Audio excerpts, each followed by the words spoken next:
₹10 द्या ना. 10 द्या ना, भूक लागली. अरे इथं झालंय काय, तुला चाललंय काय? इथं कोणाचा तरी जीव गेलाय म्हणून जमलोय आम्ही, आणि तुझं काय चाललंय भीक मागायचं? जीव? कोणाचा जीव गेला? ती मंजू आगीत होरपळून मेली. मंजू गेली? मंजू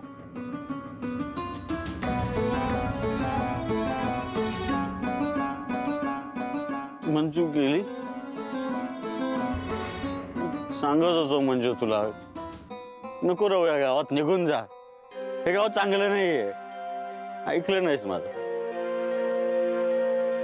तुला सांगितलं होतं मंजू, ही लोक तुझी माझ्यासारखीच अवस्था करून टाकते. तुझी अवस्था माझ्यापेक्षा वाईट केली. का आली होतीस मंजू या गावात? का आली होतीस मंजू? ऐक ना, तू जिथे गेलीस तिथे जर रेश्मा असली ना तर तिला सांग, मला तिची खूप आठवण येते मंजू. मंजू मला तुला बघायचं. मी मंजूला बघणार.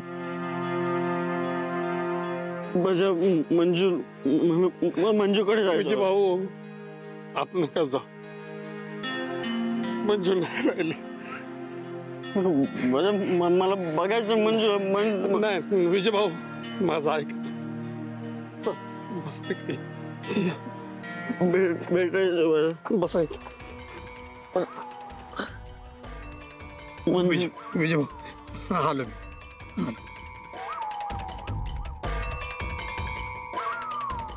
पोलीस आल्यात म्हणजे काहीतरी हुडकून काढतीलच. खरंच कोणीतरी घातपात घडवून आणला असला तर काय जाईल काय आमचं खडी फोडायला जेलमध्ये. अगं मंजू, या गावाने तुझा जीव घेतला का? तुला कुणी त्रास दिला ग? त्याचा कधी चांगला व्हायचं नाही. त्याचा वाटोळ होईल.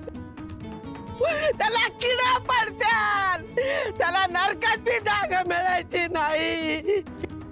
हवा ते काय बोलताय? अगं माझ्या सोन्यासारख्या पोरीचा जीव घेतला.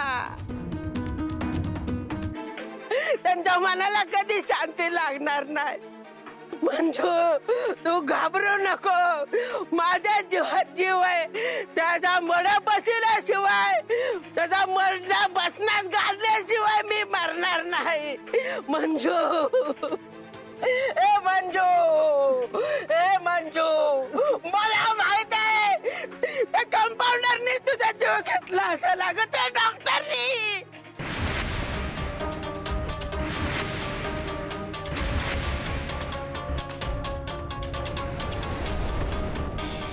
तो सारखा तुझ्या माग पुढे करायचा. तू त्याच्या हाताला लागली नाही ना, म्हणून त्याने तुझा काटा काढला. मंजू,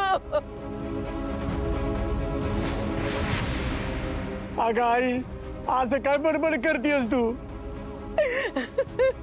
अगं डॉक्टर असं कशाला करतील ग? अरे त्याची लय वाईट नजर होती मंजूवर, म्हणून तर तो महाबळेश्वरला तिला घेऊन गेला होता.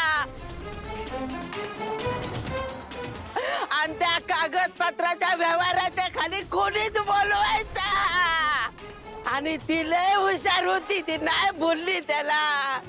त्याने म्हणून तर तिला संपवली. मंजू, अगं मंजू. या काय म्हणतायत? नाही, मी मागेच तुम्हाला सांगितलं होतं ना, त्यांच्या डोक्यावर परिणाम झालाय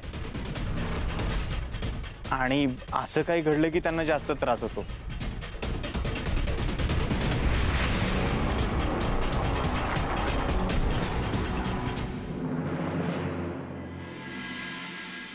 ए टोन्या, टोन्या, टोन्या, टिंपे, टोन्या आला का ग इकडं?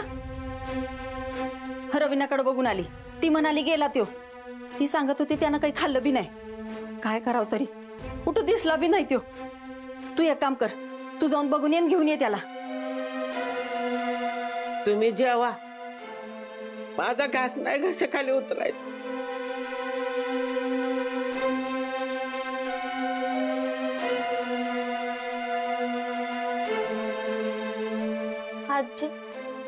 असं बोलून कसं चालेल ग? मंजू दीदी असती ना तर ती तुला लय ओरडली असती, तू असं जेवली नसतीस तर. मी तिला बोलून आणू का? अगं कायमची गेली माझी पोरगी. आता ती कवा बी ह्या वाड्यात यायची नाही आणि कधी बी मला आजी म्हणून हाक मारणार नाही आणि तिचा आवाज येणार नाही माझ्या कानावर पोरांना शिकवताना. मग मला कसं अन्न गोड लागेल ग? मम्मी मी टोण्याला शोधायला जाते.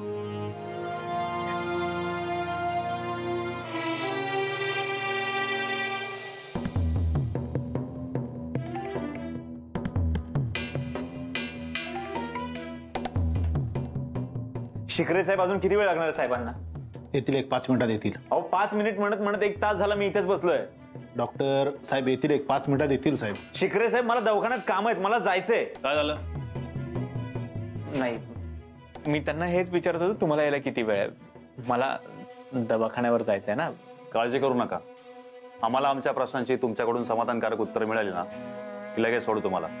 समाधानकारक म्हणजे मुळात मला हेच कळत नाही तुम्ही मला इथे का बसवून ठेवलंय.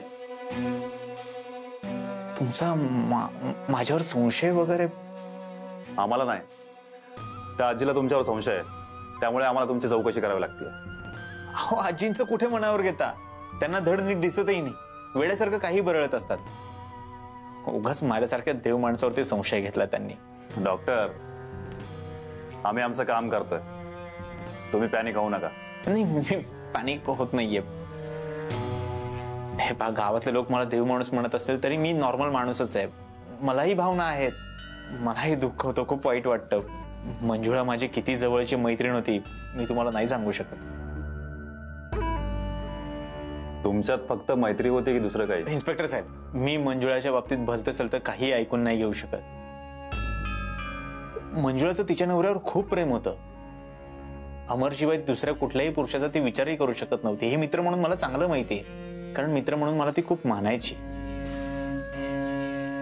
जेव्हा जेव्हा या गावामध्ये तिला मदतीची गरज लागली तेव्हा मी मदतीसाठी तयार राहिलोय.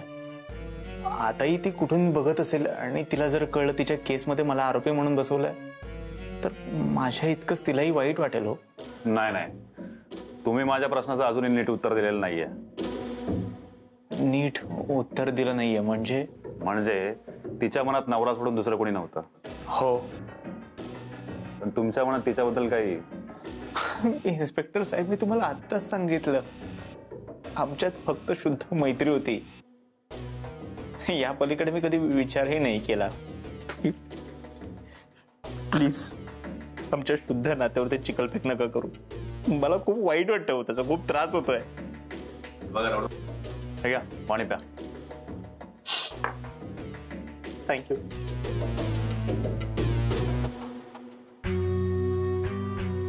बरं आजीला असं का वाटतंय की तुम्ही मंजूला मारलंय?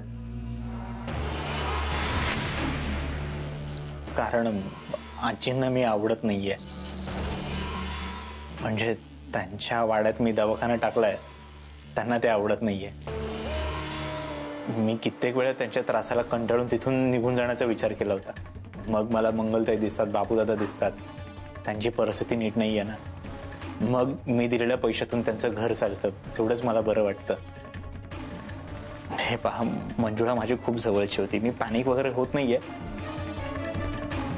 तुम्हाला त्या केसमध्ये माझ्याकडून काहीही मदत लागली तर मी करायला तयार आहे. ठीक आहे, तुम्ही आता जाऊ शकता. काय गरज लागेल तर परत बोलवतो. तुमच्या सहकार्याची अपेक्षा आहे मला. येत.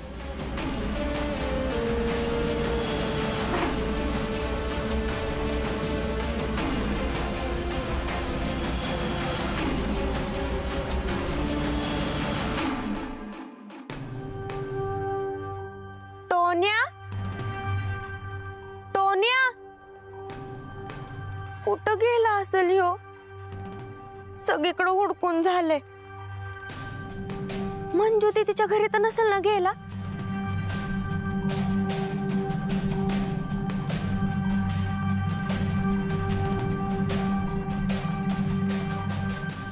टोन्या इथं बसलायस वय?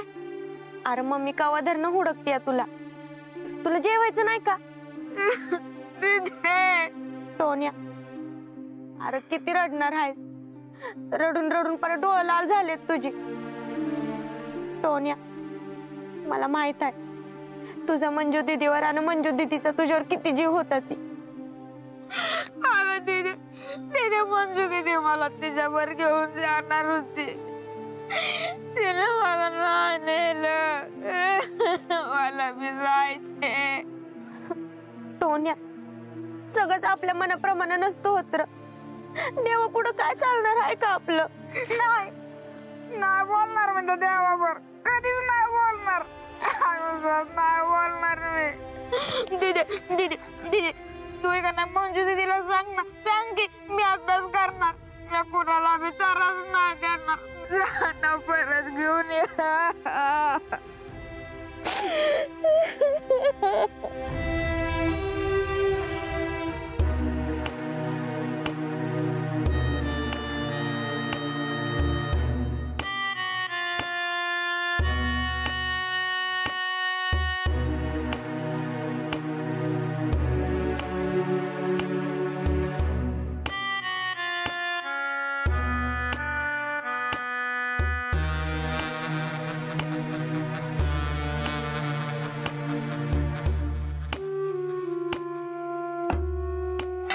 तुमच्यासाठी जेवण घेऊन आलो.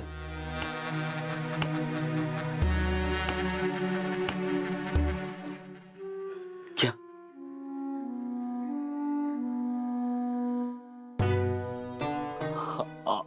अहो असं नका करू. वाईस खाऊन घ्या की. तुम्ही वेळेवर नाही जेवला ना तर मंजूचा जीव कसा कासावीस व्हायचा माहितीये मला. आणि तुम्ही नाही जेवला ना तर वरडल मला ती. तिला वाटल हा नुसताच बालमित्र बालमित्र म्हणतो आणि मैत्रीण निभायची वेळ आली तर माझ्या नवऱ्याला जेवायला पण देत नाही काळजी बी घेत नाही असं म्हणेल. हे खाऊ. मला भूक नाहीये नामदेव. तुमच्यासाठी नाही मंजूसाठी तरी घ्या. मला जेवायची काय जगायची पण इच्छा नाहीये. मला एकट्याला मागे सोडून फार चुकीचं वागली ती. मला माझ्या मंजूकडे जायचं.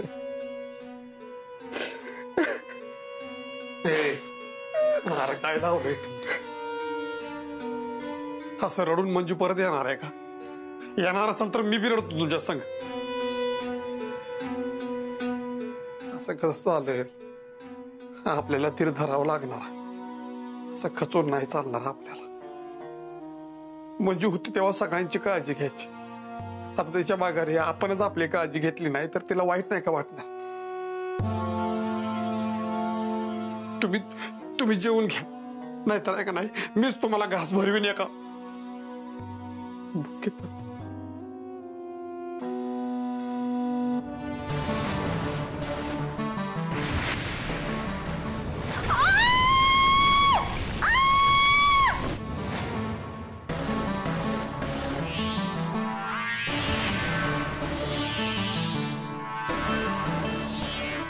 नाही म्हणून चालायचं नाही. तुम्हाला खावंच लागणार आहे. त्याशिवाय हित हलणार सुद्धा नाही मी. डॉक्टर डॉक्टर डॉक्टर डॉक्टर मला मारून टाका. डॉक्टर मला मारून टाका. नाही मला मारून टाका. डॉक्टर मला मारून टाका. मला मारून टाका. तुम्ही शांत व्हा शांत व्हा. अहो मरणाच्या गोष्टी भेकड माणसं करतात. तुम्ही शूर आहात. तुम्हाला स्वतःच्या पायावरती उभं राहायला बघायचं होतं ना मंजुळाला.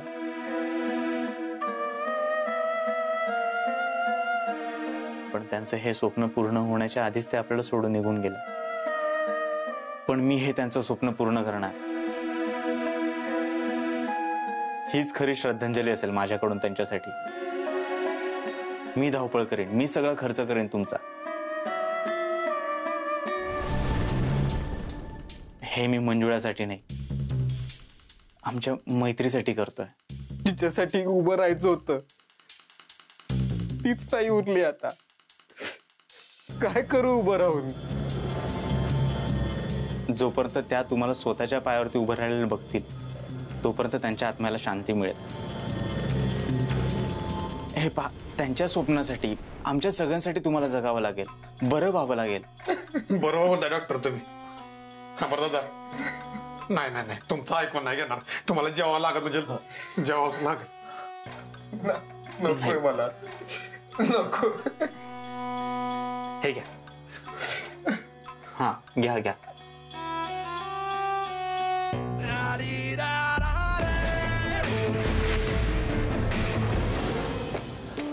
चला शिखरे, येतो मी. हॅलो. Yes sir. दर 8-15 दिवसांनी काही ना काही घडतंय. माणसं गायब होत आहेत, अपघाती मृत्यू, खून होत आहेत, तरी आरोपीचा सोगावा लागत नाही.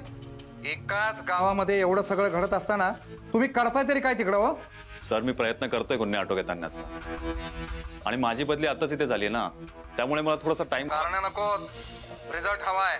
तुमची बदली होऊन 1 महिना उलटून गेलाय. 1 महिना म्हणजे 30 दिवस. अजून किती वेळ हवाय तुम्हाला? सर, मी माझ्या परीने परिस्थिती सावरतो इथे. No, I want result. आणि एक ध्यानात ठेवा, मला रिझल्ट मिळाले नाहीत तर बदलीसाठी तयार राहा. Got it? Okay sir.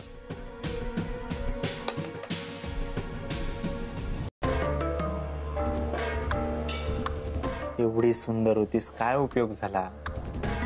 शेवटी जळून सगळं संपलं ना. काय बिघडलं असतं मला हो म्हणाली असतीस तर? तुझा संसार झाला असता, तुझा नवरा नीट झाला असता, पण नाही. बघितलं तुझा हट्टीपणा किती महागात पडला ते.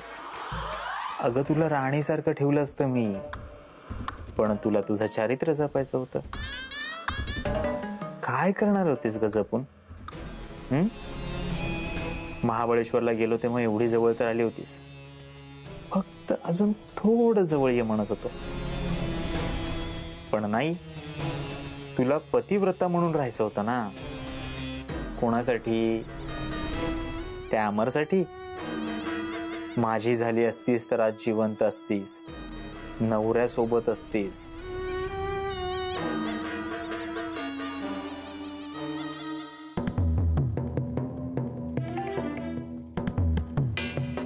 डॉक्टर, तुमच्यासाठी जेवण. बरं झालं डिंपल आलीस, मला खूप भूक लागली. दे इकडे. काय? अरे मगाच्यापासून तुझी वाट बघतो, दे इकडे. डॉक्टर, तुमचं प्रेम होतं ना मंजू दीदीवर? खरं वालं प्रेम? डिंपल, अगं सकाळपासून मी काहीच खाल्लेलं नाहीये. दिवसभर पोलीस स्टेशन मध्ये होतो, आणि मनाला किती जरी दुःख झालं तरी पोटाला भूक लागायची थांबतेय का? नाही ना. आणि मी जर का स्वतःला त्रास करून घेतला तर तो त्रास मंजुळालाच होणार आहे. तिला तो त्रास होऊ नये म्हणून मी तिच्या घरी गेलो होतो. तिच्या नवऱ्याला माझ्या स्वतःच्या हाताने भरून आलोय. कोणीतरी स्ट्रॉंग व्हायला हवं की नाही? तुम्हाला कारण नव्हती विचारली डॉक्टर. मी फक्त तुम्हाला तुमच्या प्रेमाची आठवण करून दिली. जे इसरायचं म्हटलं तरी लोकांना इसरणं होत नाही, आणि तुम्ही एका दिवसात इसरला. कमाल आहे तुमचे डॉक्टर. इथं आमच्या घशाखाली घास जाईना, आणि तुम्ही. आई डिंपल, अगं डिंपल,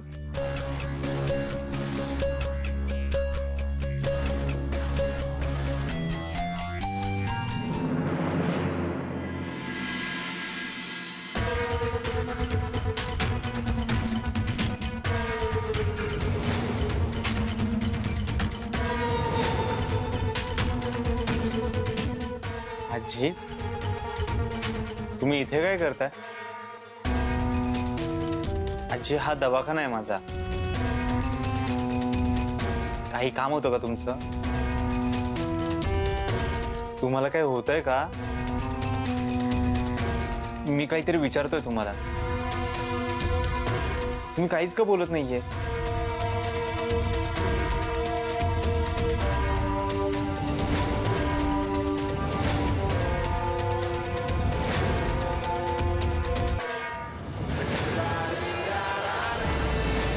त्या दिवशी तुझ्यातून मंजूच्यात काहीतरी झालं होतं. ती रडत होती, मला कळलं होतं, पण मी काय बोलली नाही. माझी मंजू आत्महत्या करणाऱ्यातली नव्हती आणि अपघात होऊन एवढी बी निष्काळजी नव्हती. नक्की काय झालं तिच्या बाबतीत हे मला माहित नाही, पण एक गोष्ट लक्षात ठेव, तिचा जर जीव घेण्यामागं तुझा हात असेल ना, तर तुझं मळ बसवल्या बिगर मी मरणार नाही.